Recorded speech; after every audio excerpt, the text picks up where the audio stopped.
So here is my Honda CBR 300R. It's a 2014 model. It's the first one that came out of the bunch that are out nowadays. So I'm going to be changing the front sprocket from the default 14 teeth down to a 13 teeth. So I'm hoping for better acceleration. And I'll do a test ride afterwards to see how different that feels and how it's going to affect the speedometer. We'll see if it's accurate straight away or if I need to get a speedo healer or something like that to recalibrate the odometer and the speed that's being displayed. So the tools I'm going to need is a socket wrench, 8mm here, 8mm down there, and then once this cover comes off, it will expose the front sprocket. There'll be two 10mm sockets that also I need to take off that, and then that will loosen up the front sprocket. And there's also like a little spline that's kind of like a washer, but it holds everything in place, so that just needs a little bit of jiggling to take out.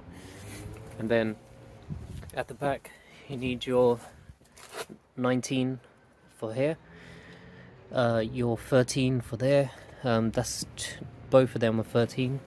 Same with here, you got the 13s here, and this should be a 23mm.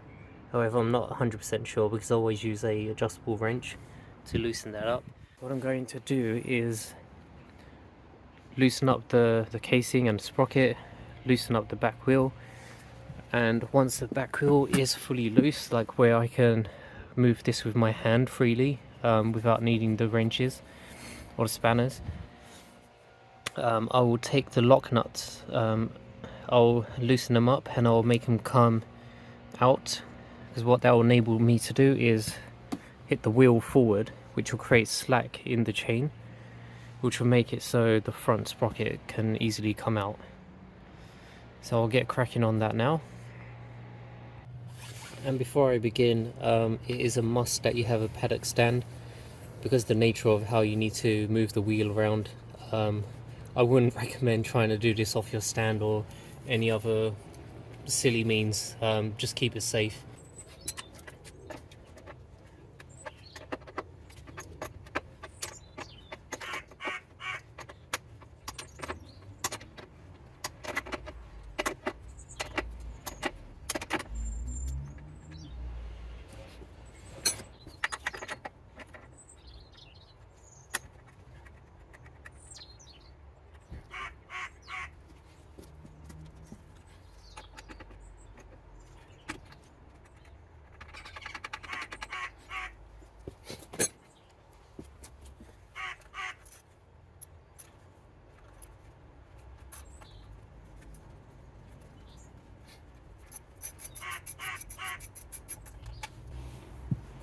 Here's the 8mm, and this is longer than the ones inside, so there's no mistaking it. Make sure you keep this safely to one side.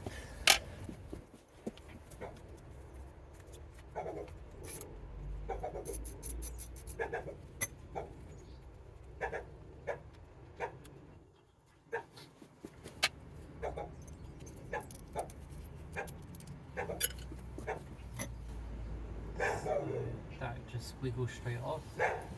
If you got any mucking there, you might want to clean it out. So here's the two.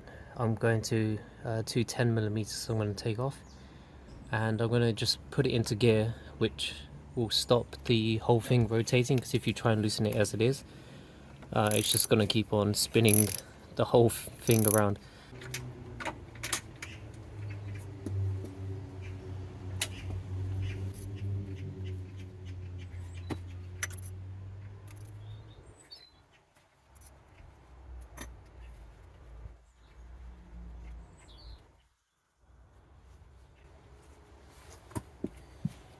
There are the two 10mm. Just as a note, with my bike, for some reason I have to turn the ignition to the on position for my bike to actually change into gear. Otherwise it will just stay neutral. It doesn't let me change at all. So I'll just switch it back to neutral to make it so whilst I'm making more slack in the chain. There's no resistance or anything like that going on. So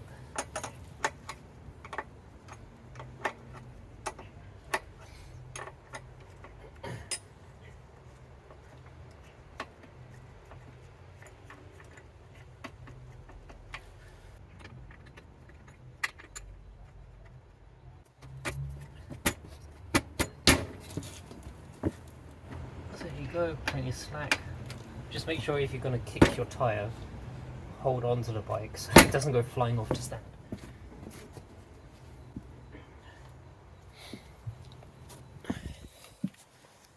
So I'll do a close up here of this lock ring, so you'll see that it spins around. So when it's lined up with the holes, it cannot be taken off. It only lines up one way as well. See here, it's lined up with the holes. If you turn it the other way around, it's actually off center a little bit, so you can't go wrong. And when it is lined up, the splines here will not allow you to take it off, so you have to turn it slightly to left or right. Once the ring is lined up, just pull the sprocket and the whole thing will come off.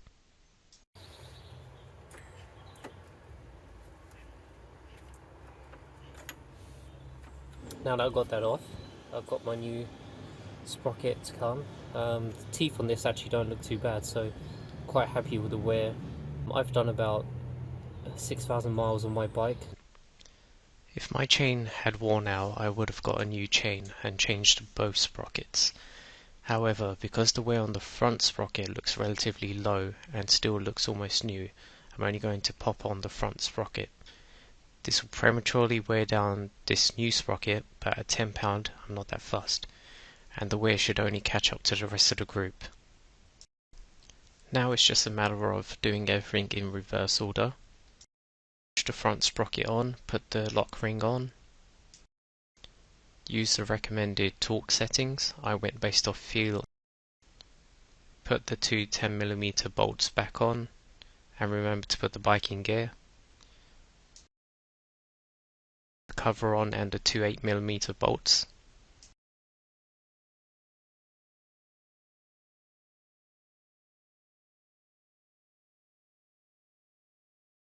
Put the bike back into neutral, pull the wheel back, realign the back wheel using the markers on each side.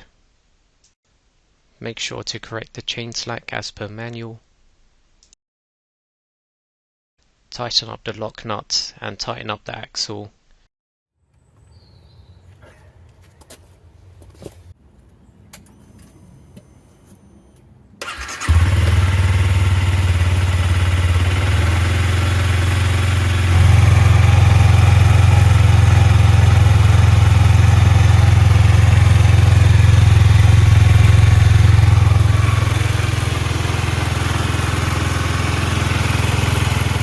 Let the old sprocket go to waste. I found that because it's well, this one anyway, it's a little bit raised. If you give it a good scrub and a clean,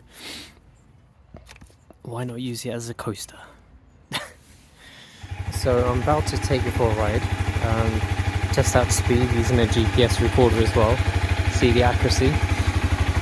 At the moment speedo is showing 5 miles per hour in first gear, and before I changed it, it was 8 miles per hour in first gear, so that's slightly concerning to me, because if it's now showing things are slower,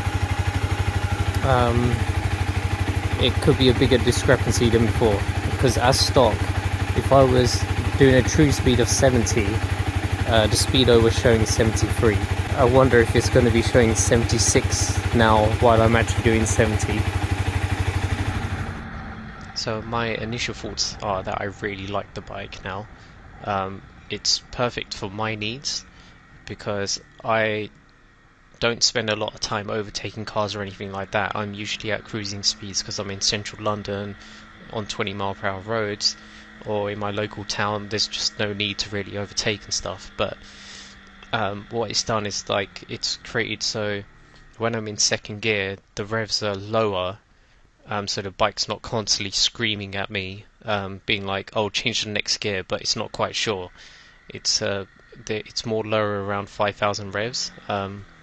So it feels like, because the revs are sitting lower there, I can be cruising around comfortably. This is in second or third. I found in third it was very comfortable to go 30 miles per hour now. Because if at any point you want to feel like, oh, you need to put a little bit more power on, whether the speed is changing up to 40 or national speed limit, you can get that power more immediately. Because before, I felt like my revs were around 6,000-7,000, and then if you want to put the power on, you're almost at 10,000 before you need to change gear. So this feels like it's giving it a bit more length to get more power in before you need to change gear. And I did find that, I mean, this was naturally going to happen, but I found that the red line was slightly shorter, which is expected because the acceleration is higher now. But I need to get into my mind where that point is, because I did try and do a 0 to 60 test, but it wasn't very good because I hit the red line twice without realizing, because the revs on the speedo didn't even get to red line, but it happened like where the engine was topping out. So as I thought as well, the speedo is a way off compared to what's the true speed. I used a speed recorder app. There seems to be plenty on the Google Store for free. I'm pretty sure they all do the same thing because it's just using your GPS positioning. And so for example, I tested 30 miles per hour, 40, 70 and 90, and at 30 the speedo was showing 36, at 40 it was 48, at 70 it was 81, at 90 it was 106. So it's the speedo is approximately 20% higher than what's actually happening in real life. So I've invested into a speedo healer version 4, and that should be coming shortly, and then once that's installed, I can recalibrate the speedo, and then I'll go out again and check the speedo healer versus the GPS, and hopefully it's like pretty much 1 or 2 miles per hour out, and yeah, I'll see how it goes from there. But yeah, I've really enjoyed it. It's really made me feel like I just want to keep this bike now, because before I've always liked this CBR 300, but it felt like it was just lacking a little bit of acceleration. But I feel like this change has really put some new life into it, because I was considering going up to a CBR 500, or maybe changing for the Kawasaki 400, but then the CBR 500 is way more heavier. It's almost 200 kilos, whereas this is in the low 140 kilos. It's just more nimble to handle, and the Kawasaki, even though it's lightweight as well, is around 165 kg. I haven't had a chance to test ride it, but switching bikes is always going to cost a lot of money. So for under £100, well, if the speedo healer does its job, for under £100, I feel like this mod has been really, really good. One final part is that also the speedo healer will also fix the odometer readings, because if your bike thinks that you're doing more than you actually are, it's going to rack up your mileage prematurely. So apparently the speedo healer also will recalibrate your odometer to be accurate.